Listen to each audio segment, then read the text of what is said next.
बिस्मिल्लाहिर्रहमानिर्रहीम। Welcome to info MR के YouTube channel.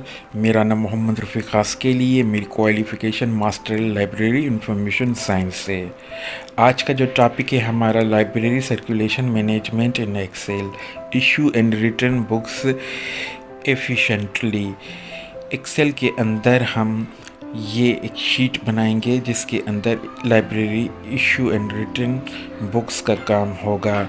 ये एक बहुत ही अहम वीडियो होने वाली है जो तमाम लाइब्रेरी प्रोफेशनल, चाहे स्कूल, यूनिवर्सिटी, कॉलेज या पब्लिक प्राइवेट इदारे में काम कर रहे हैं, उनके लिए ये अहम है। और इसकी ये एक्सेल शीट जो है वो मैं अपलोड कर दूँगा। वीडियो की डिस्क्रिप्शन के अंदर इसका लिंक होगा, यहाँ से आप इसको आसानी से डाउनलोड कर सकेंगे। और ये पार्ट 1 वीडियो जो है वो थ्योरेटिकल है। इसके बाद ये सेकंड वीडियो मैं बनाऊंगा जो इसका प्रैक्टिकली इस लाइब्रेरी की इशू रिटर्न बुक्स पर हम एक्सेल के अंदर काम करना सीखेंगे। तो आज मैं आपको जस्ट इस शीट का इंट्रो दे रहा हूँ जिसके अंदर इसके फार्मूलाज किस तरीके से यूज़ हो रहे हैं उनके बारे में हम बात करेंगे। तो let's begin to start. Info MR के यूट्यूब चैनल अगर आपने सब्सक्राइब अभी तक नहीं किया है तो इसको लाइक एंड सब्सक्राइब करें। इसकी प्लेलिस्ट को जाकर चेक करें। मोस्टली इसके अंदर 333 वीडियोस अपलोड की गई हैं डिफरेंट टॉपिक्स पर। और ये रिक्वेस्ट आई थी मेरे पास, कमेंट किया था एक यूज़र ने जिसने एक्सेशन रजिस्टर एक्सेल के अंदर मेरी वीडियो चेक की थी। और उस चेकआउट के बदौलत इन्होंने एक रिक्वेस्ट भेजी है कि एक्सेल के अंदर लाइब्रेरी सर्कुलेशन, फाइंड ड्यूज़ वगैरह का प्रोसेस बताएं। तो इसलिए मैंने ये वीडियो तैयार की है इनकी रिक्वेस्ट पर। So let's begin to start. सबसे पहले लाइब्रेरी का इंट्रोडक्शन जो है वो सर्कुलेशन के हवाले से। लाइब्रेरी सर्कुलेशन सर्विसेज तमाम अहम, क्रूशल, इम्पॉर्टेंट होती है।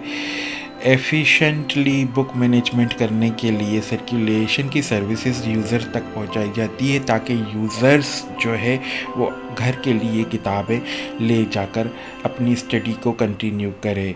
एक्सेल के अंदर इस प्रोसेस को हल करने के लिए इशू रिटर्न का प्रोसेस हो या ड्यू डेट या फाइन वगैरह का हो तो इसके चंद फार्मूले मैंने यूज़ किए हैं। नंबर 1 पहले फार्मूला है इफ़। ये फार्मूला एक कंडीशनल फार्मूला है जो कि इसके अंदर इस्तेमाल किया है। ई डेट भी फार्मूला है एक्सेल का जो कि ड्यू डेट को मैनेज करवाने के लिए इस्तेमाल किया गया है। सम भी एक किस्म का फार्मूला है जो एड टोटल ऑल डेटा या फ़ाइन की तमाम जितनी भी ये हमें फ़ाइन वसूल हुई है उनका सम करने के लिए सम का फार्मूला इस्तेमाल करेंगे। काउंट इफ एक कंडीशनल काउंटिंग करवाने के लिए डेटा की, जिसके अंदर हम कंडीशनल जैसे कि इशू टोटल कितनी हमने बुक्स की है उसका टोटल कितना है, और या रिटर्न हमें कितनी बुक्स हुई हैं इस एक्सेल शीट के हवाले से, तो वो हम इंफॉर्मेशन काउंट इफ के फार्मूले के ज़रिए हल करेंगे। इशूइंग बुक्स के अंदर जो मैंने एक्सेल शीट की लिस्ट बनाई है या रिकॉर्ड बनाया है वो इस एंट्री के तहत बनाया है। सबसे पहले मैंने पहला कॉलम दिया है एक्सेशन नंबर का, दूसरा टाइटल का, user ID, issue date, duration month के हिसाब से दी है, due date, return date, fine वगैरह वगैरह।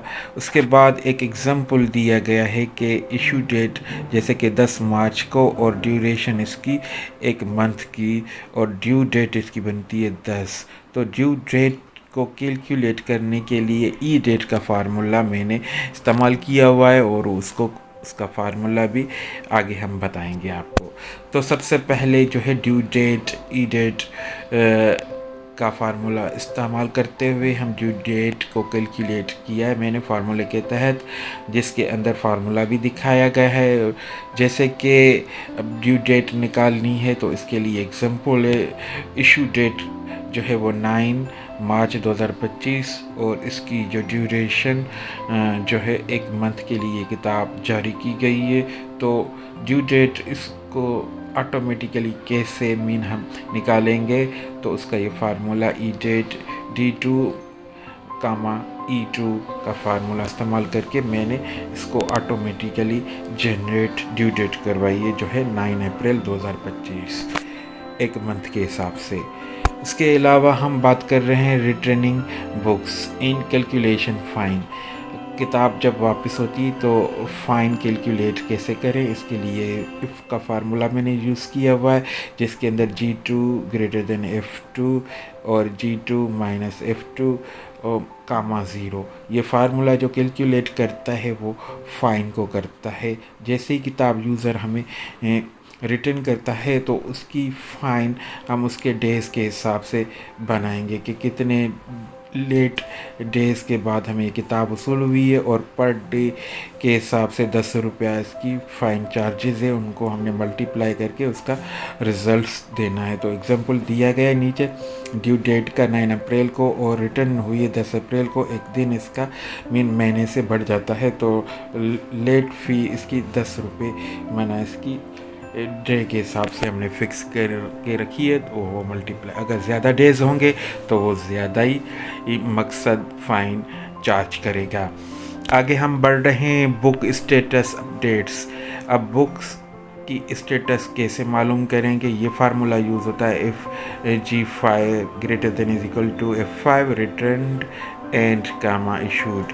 ये दोनों कंडीशंस दी गई है, जिसके अंदर अगर हमें रिटर्न किताब डेट का जो कॉलम है वो ब्लैंक शो हो रहा है तो वो आप समझ लें कि इशूड ही किताब है।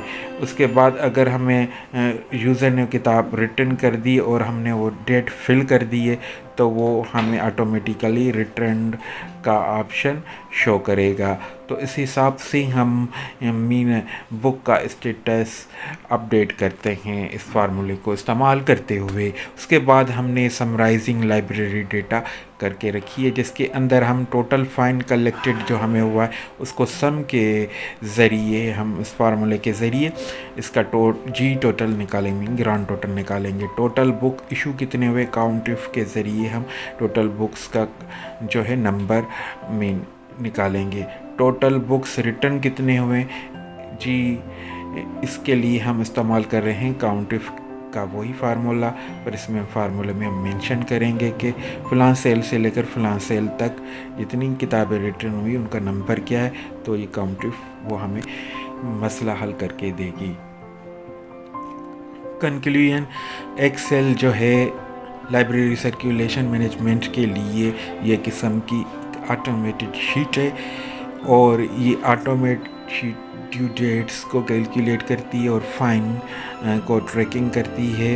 इसके अलावा हम ये बेटर रिकॉर्ड कीपिंग करने के लिए बआसानी एक्सेल की शीट इस्तेमाल कर सकते हैं, और ये यूज़र अकाउंटेबिलिटी के लिए बहुत ही अहम होती है, जिससे सर्कुलेशन मैनेज होती है, और ये हेल्प करती है ताकि आप अपना रिकॉर्ड ऑर्गेनाइज वे से या सिस्टमेटिकली इफ़ेक्टिवली लाइब्रेरी को चला सकें, लाइब्रेरी का सिस्टम मीन स्ट्रांग हो। इसके लिए हमारे पास रिकॉर्ड होना, मैनेज करना, ऑर्गेनाइज करना लाजमी होता है, ताकि वो सर्कुलेशन का रिकॉर्ड मैनेज रहे।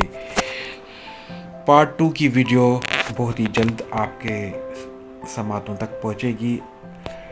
Thank you very much for watching InfoMR के यूट्यूब चैनल। अगर आपका कोई सवाल है तो आप कमेंट कर दें। अगर आप इस चैनल में नए हैं तो इसको लाइक एंड सब्सक्राइब करें और वेट करें सेकंड वीडियो का। Thank you.